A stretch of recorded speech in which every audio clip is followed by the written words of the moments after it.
Co tam jesz, koleżko? Przełączę. Trudno. No niemożliwe, żeby pomyślał normalny człowiek.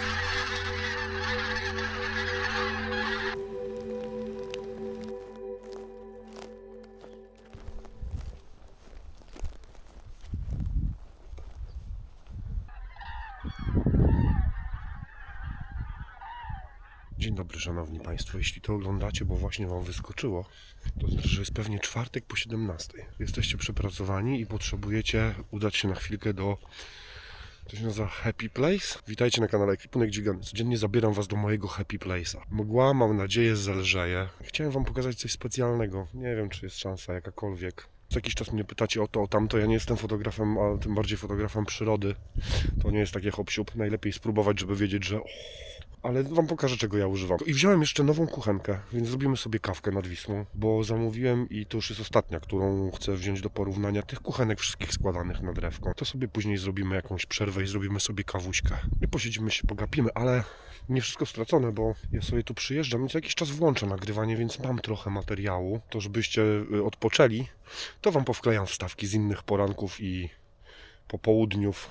No wiecie, zróbmy fajny film odpoczynkowy, żeby zanim przyjdzie weekend, wiecie, może nie zresetować, ale trochę cofnąć zegarek. Chodźmy. O, są łachy, bo ostatnio nie było.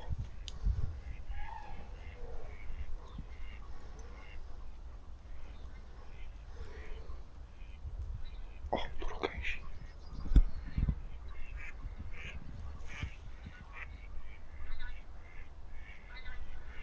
Widzicie, jak nic nie widać.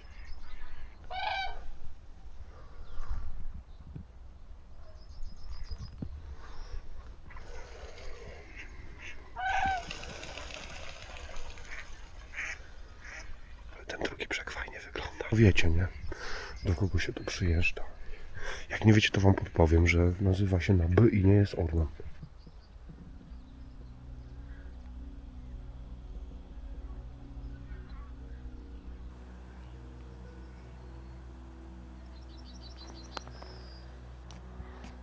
Co tam jesz, koleżko?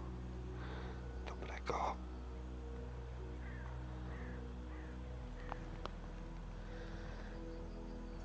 No, do niego przyjechałem, nie?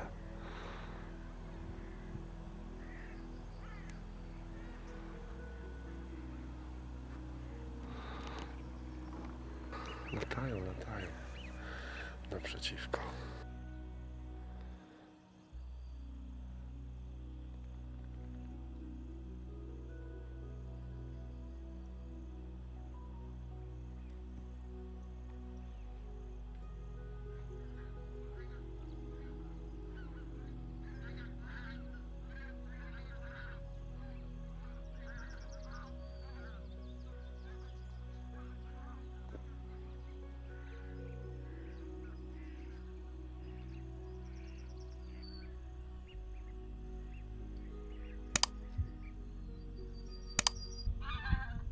Chwilka przerwy, niech się oswoją, ja usiądę, przestanę się ruszać i zobaczymy, co się uda zrobić.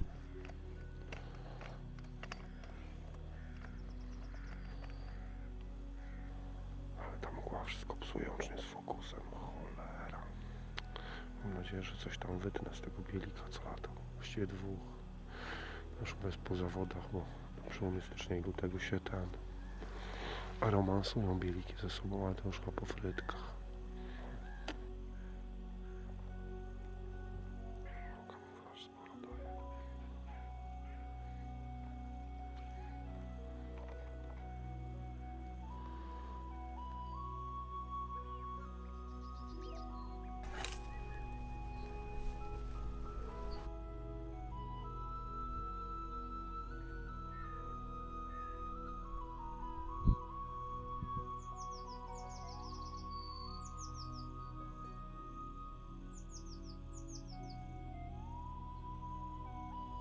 O, czapla biała.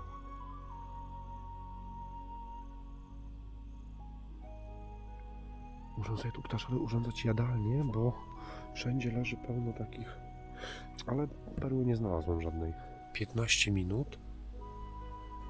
Posępimy, może coś się uda, a jak się nie uda, to wtedy odkładam wszystko. Aparatu nie chowam oczywiście, bo I zimorodek i bieliki nauczyły mnie niewielu rzeczy, ale jedną z rzeczy, którą mnie nauczyły, jest to, że nie wolno oddalać się od aparatu, nie? Jak się tu jest. Bo się wtedy gorzko żałuje, no. Krzyżówek więcej niż w kiosku. Za pleców mi wyleciał. Skubaniec.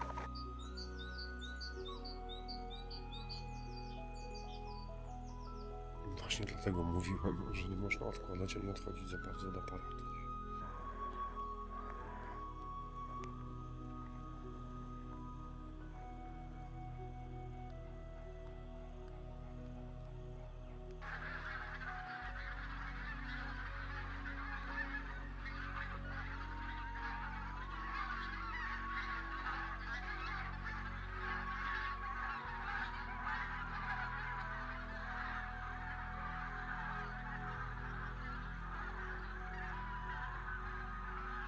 Chodźmy, bo naprawdę raz, że chce mi się kawki, a dwa, że chętnie się ugrzeje. Raz, że się zrobiło chyba chłodniej.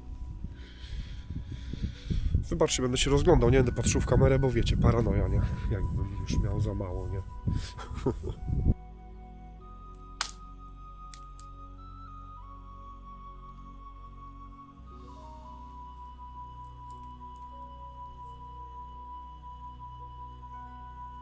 Żuchwę znalazłem. O, tu tym się chodzi ciężko. O. To chyba dzika, co?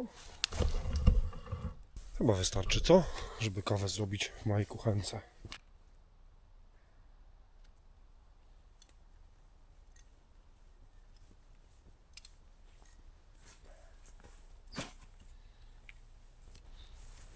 Spokojnie, mam pod tym spodnie.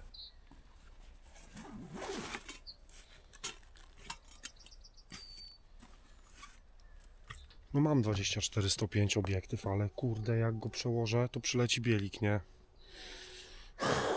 Ale tu i tak jest mało baterii, bo zimno. Dobra, to przełożę. Jak przyleci, to trudno. To przyjedziemy jeszcze raz kiedyś. Ale mam parę przebitek i mam fotki, to też zrobię jakiś taki slideshow, żebyście sobie popatrzyli na podtoruńskie bieliki. Fajne są, nie? Max 104. Jak ja obserwowałem tutaj, no. Petarda. 2 dorosłe i 2 młodziaki, jeszcze z ciemnymi ogonami. Przełączę. Trudno.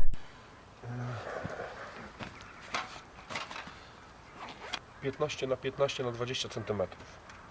15 na 15 powierzchnia i wysokość 20 czy 21. Bedry to chyba, co? Mogłem to zrobić wcześniej.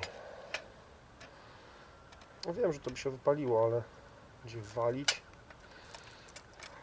To głupi pomysł. Ale ma kilka patentów takich, które mi się podobają generalnie.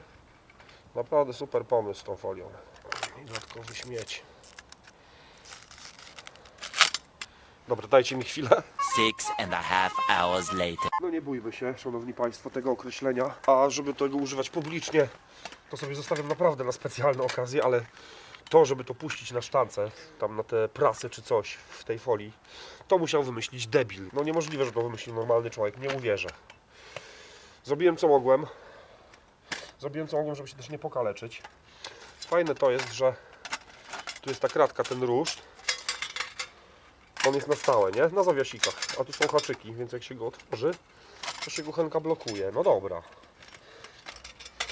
To jest zamykane. Fajne, no te kuchenki są znane. Ja w ogóle nie wiem, czy to nie jest papuga tego. To chyba Bushcraft Essentials robią. Wiem, że są też te nawet, tylko że one są strasznie drogie. Będzie? Bo nie ma znaczenia, no ale... O, dobra. No. To...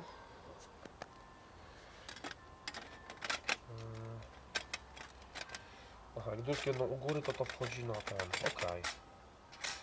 Bo jakby położyć tak, to by się ślizgała. Do przenoszenia ma 2 łóżka. No spoko. Za tą cenę to luzik. Za tą cenę to kurczę tej blachy nierdzewnej nie kupił. Mamy co mamy. Mam nadzieję, że wystarczy i że się będzie jako tako palić i nie dymić za bardzo. Zbywałem suchsze, ale nie ma tragedii chyba. No tak mi się chce kawy.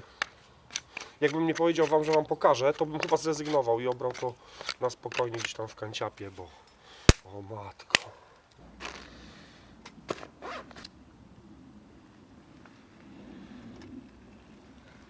Weźmy te cieńsze. po to jest, żeby to tak robić, co?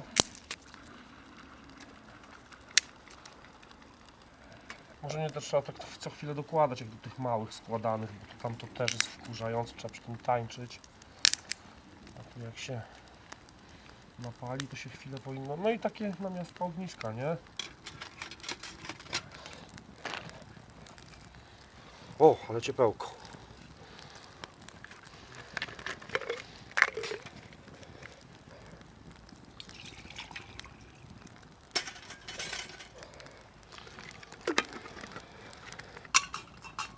No, uczciwie napaliłem, dość. Nie, w ogóle nie śmierdzi folią, dlaczego? No i patelnię by tu postawił, palenisko spoko. 15 na 15 to styknie, chociaż no powiem wam tak radka, specjalnie w kategoriach godnych zaufania to bym jej na podium nie postawił. Specialty Coffee Brazylia, kawa palona w Karkonoszach. Oficjalna kawa grupy karkonoskiej GOPR. Pozdro chłopaki. Już bym dawno miał wypitą, gdyby nie ta cholerna folia. Ło, panie.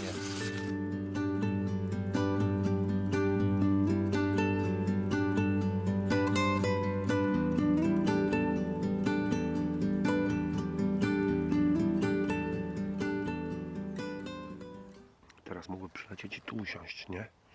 Tu. To nawet tą 105 by dało radę. Życzenie myśleniowe.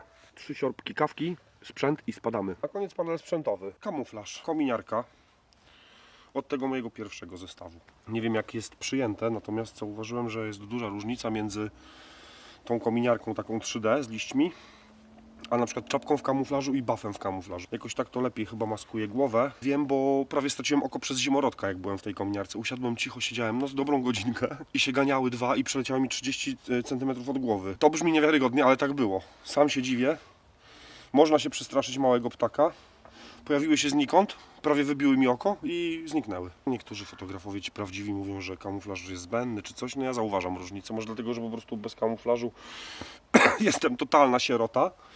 A w kamuflażu trochę mniej, dlatego może widzę różnicę. Rękawiczki, to jest od kamuflażu, który kupiłem na AliExpressie za 100, cały komplet z rękawiczkami. Rękawiczki później sobie dokupiłem za 2 dychy, takie trochę lepsze. Też zauważyłem, że chyba gęba i dłonie to najgorzej świecą, nie? Jak się zasłoni gębę i dłonie, to nie ma tragedii, nawet jak tam człowiek jest w stonowane ciuchy ubrany, takie tam jakiś kamuflaż, czy kojot, czy brąz, czy zielenie, to nie ma takiej tragedii. Wszystko kosztowało 2 dychy albo niecałe 2 dychy. Rękawiczki chyba 2 dychy, to chyba z 16 zł. To jest szal snajperski, staruteńki w multicamie. Też szal snajperski ile kosztuje z 2 dychy. No to super, można zawinąć aparat. Ja sobie dowiązałem tylko sznurki, bo często przez to, że ten z ma takie jakieś tam jasno-zielone to sobie robię z niego taki pokrowiec, nie? Kamuflażowy na plecak. Zresztą jak się rozpakuje już na miejscu czy coś, to też przykrywam tym plecak, jest spoko. To w ogóle jest fajna rzecz. Warto to mieć nawet jak się człowiek nie kamufluje. I dobra szmata w razie czego, duża. Tu mam stare spodnie od tamtego zestawu pierwszego, bo są na mnie za małe, a są dobrym, darmowym już w tej chwili, ale kosztowały tam, nie wiem jakby to podzielił, to też pewnie z 3 dychy. Ale są dobrym pokrowcem kamuflażowym na długi obiektyw i na aparat, nie? Bo jak zobaczyłem ceny tych pokrowców na obiektywy, ola Boga, to mówię nie. To będzie nogawka. I działa. I te wszystkie pierdołki kamuflażowe mam w worku, te małe. No i kamuflaż mam jeszcze, oprócz tamtego zestawu, który już gdzieś widzieliście w Borach wam pokazywałem, jak próbowaliśmy zrobić zdjęcie zimolodka. Kupiłem jeszcze takie poncho. To takie powiedzmy wiosenno-letnie bardziej, takie soczyste, ale też jest dobre do zamaskowania całego zestawu aparat i statyw, to raz, a dwa czasami, żeby na siebie narzucić. A teraz sobie kupiłem to kosztowało chyba 8 dych. To są tylko spodnie i bluza z kapturem zapinane, ale po pierwsze są takie bardziej na teraz, takie bardziej brązowawo stonowane. Po drugie są 3XL, więc mogę spokojnie wreszcie założyć spodnie i na kurtkę wchodzi mi ta bluza.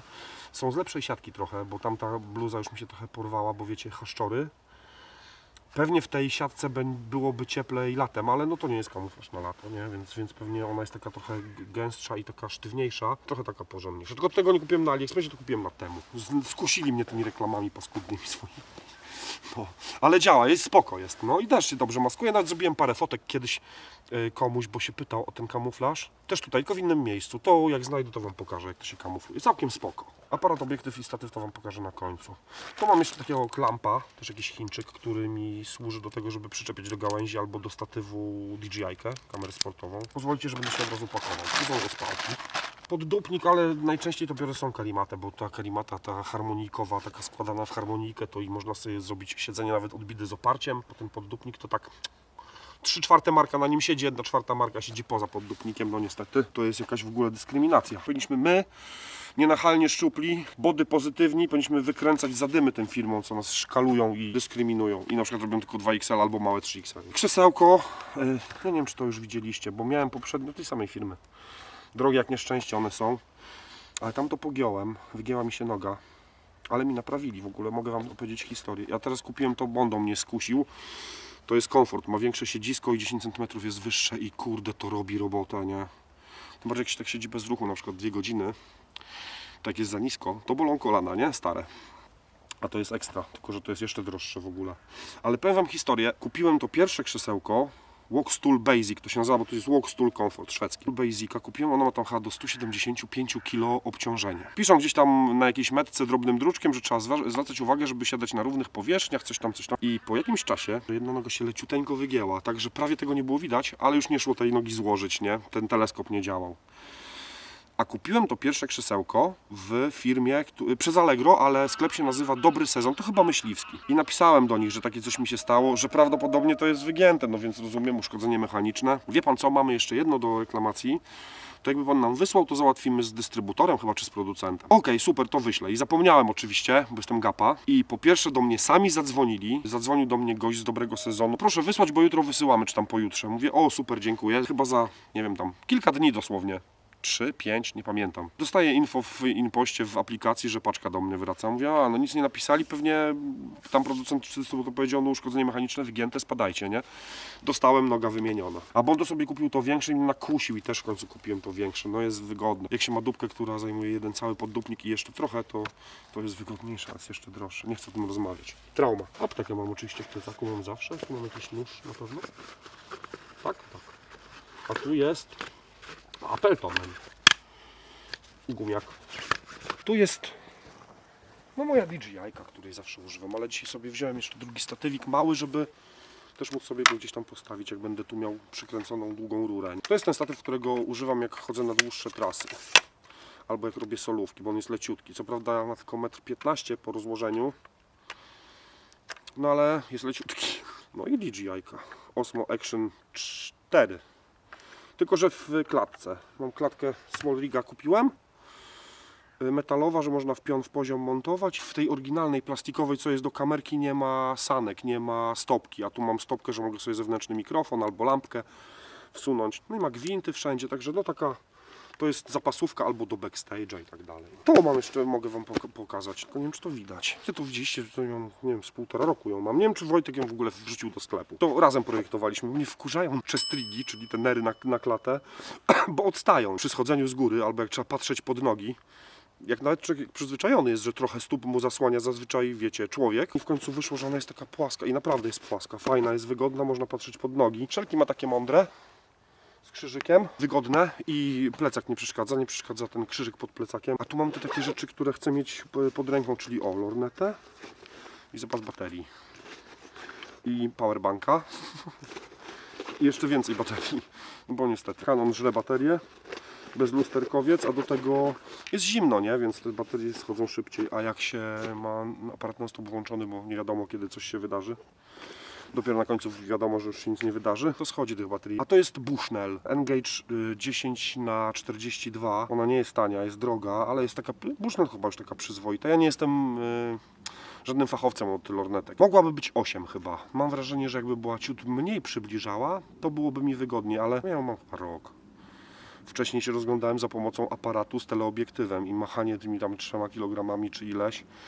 No to po godzinach to czuć, nie? A teraz to sobie może stać, a tym mogę się rozglądać. I to mam wszystko tutaj, bo mam to zawsze pod kamuflażem, nie? Więc sobie rozpinam i tutaj mam to, co jest mi potrzebne, żeby nie wstawać, nie ruszać się, nie odchodzić, nie podchodzić do plecaka, nie rozgrzebywać wszystkiego. To takie te najpotrzebniejsze rzeczy. DJI-kę wezmę, bo Wam pokażę teraz, no to czym robię fotki, nie? Od lat, tym samym. To jest Tamron 150-600 do Canona. Moim zdaniem trochę Tamron kłamie, bo Tamron twierdzi, że one są kompatybilne z Canonami bezlusterkowcami, czyli tym systemem R, ale nie są, nie? Mają problemy z fokusem, często się zawieszają, piszczą, chroboczą i trzeba je restartować, trzeba wyłączać aparat, wyciągać baterię.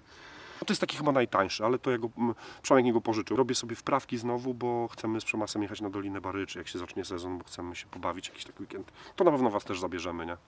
Na ptaki. To jest ta długa rura, którą robię fotki. Próbuję robić fotki. Statyw niedawno zmieniłem, czekałem na prąkę, bo też drogi, ale...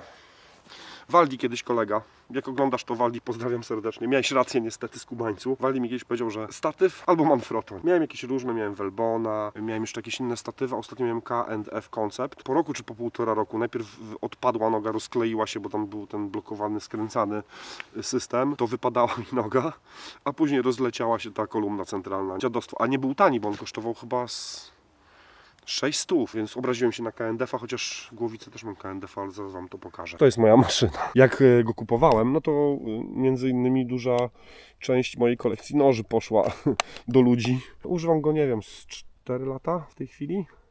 To jest Canon R6, pierwsza wersja. A czy jedyna, jak go kupowałem, to była jedyna, teraz już jest dwójka. Tu jest akurat 24-105 LK F4. To jest głowica gimbalowa, też KNDF-a. Kupiłem ją, pierwszy raz ją używałem w Bagiennej Dolinie Drwęcy. Dzięki niej nagrałem dobrego bielika. Jak znajdę gdzieś, bo zrobiłem z tego jakiegoś shorta takiego i ten short jest ładny. Jak znajdę tego shorta, to Wam go tu wkleję.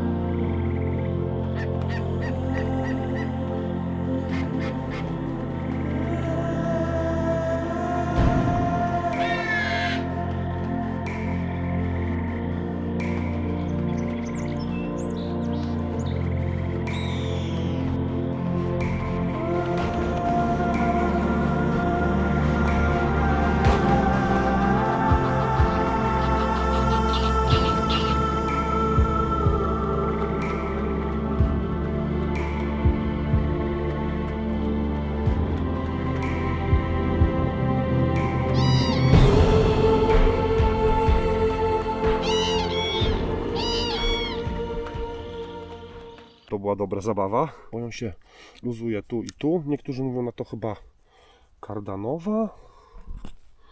Ale tak się mówi chyba. Tak, głównie to się chyba mówi głowica gimbalowa na to. Ciężka. A to też była najtańsza, jaką znalazłem, no ale nie była wcale tania, bo kosztowała chyba 3,5 stówy. A to jest statyw, który sobie kupiłem ostatnio. Czaiłem i w końcu wyczekałem i była promka i kupiłem go chyba z 200 taniej. To jest 193 sekcyjna, bo są jeszcze 4-sekcyjne, ale ma łamaną kolumnę centralną, jest ciężki, no ale jest stabilny i wreszcie tak trochę się nie martwię, nie? Bo to taka firma dosyć znana i chyba renomowana, godna zaufania na pewno. I to jest to, co zabieram. Chętnie bym się pobawił jakimś takim obiektywem, który naprawdę działa na 100% z Canonem R-ką, no ale to dla mnie to zabawa tylko i taka rozrywka, a niestety dobre obiektywy, te długie, się mówi, że nie sprzęt robi fotki, ale kurde, zazwyczaj mówią to ludzie, którzy robią zdjęcia dzikiej przyrody obiektywem, który kosztuje 5 dych. Nie, w fotografii przyrody ten sprzęt ma znaczenie. Będziemy się zbierać właśnie z Przemasem, no to pewnie jeszcze trochę potrwa, bo tam pewnie w kwietniu najlepiej byłoby jechać, nie? Nie wiem, jeszcze musimy to rozgarnąć, ale czajmy się, bo Przemas chce wypożyczyć 200-800, tam chyba 200 kosztuje na dzień czy na weekend. I się pobawimy tamtym obiektywem. Ja tutaj powinienem, jak chcę się bawić w ptaki, to powinienem kupić tak naprawdę używkę lustro, jakiegoś Canona 7D Mark II, niepełną klatkę, jakiś APS-C, nie? To wtedy ten Tamron miałby 900, nie? Bo się liczy długość razy w Canonie 1.6. Może kiedyś zobaczymy. Wtedy ten Tamron by działał tak jak powinien, bo to tak działa. Najlepsze zdjęcia bielików tutaj kiedyś to mi rozpieprzył, żadne nie było ostre, po prostu akurat w tym momencie, jak mi przyleciały dwa i byłem blisko i wszystko kurde się zgadzało, to zrobił to swoje i zaczął jeździć fokus, piszczeć, skrzeczeć. No mówię, dobra. I tym pesymistycznym akcentem kończę, żegnam się z Wami, spadam, bo pada. A w ogóle fajnie jest załatwić taki kamuflaż jakiś właśnie nawet jak nie robicie fotek, ale posiedzieć i się pogapić. Trochę to trwa, żeby sobie tak posiedzieć bez ruchu, żeby taki... Najpierw to wracają, wiecie, te maluchy wszystkie, nie? Bo one to tam 10 minut i już są ciekawskie jaja. No, mnie to... Mocno mi to luzuje szelki, że tak powiem. Jak jest ciężki tydzień czy coś, to sobie tu przyjadę nawet na 2-3 godzinki i jakoś to będzie do weekendu, nie? No. Mam nadzieję, że też trochę poluzowaliście sobie. Podłożę jakąś fajną muzyczkę, może z tego będzie jakiś fajny film. I pozdrawiam oczywiście dodatkowo wszystkich współplemieńców z Dzikiego Torunia, nie? W ogóle jak chcecie, to Wam mogę podlinkować pod filmem, zajrzyjcie w opis. Jest gość, który tutaj mieszka niedaleko i też robi tutaj fotki. Nie no, tylko mu zazdroszczę tak zdrowo, nie? Ale to zawodowiec, nie? I pewnie, nie wiem czym robi fotki, ale pewnie też sprzęt odpowiedni i pewnie czatownie i wiedza, doświadczenie, wszystko, nie? Tego wszystkiego, co ja nie zdążę na bo jestem stary. Nie? Do widzenia. O czapce Wam nie powiedziałem. Czapkę też mam. Kamo też 17 zł kosztowała od Chińczyka. Jest spoko, bo jest pełna i dosyć ciepła taka. Jeszcze taka płytka. Jak się nosi trackerkę na co dzień, to ta jest, się wydaje taka półczapka. To już naprawdę wszystko. Szacuneczek.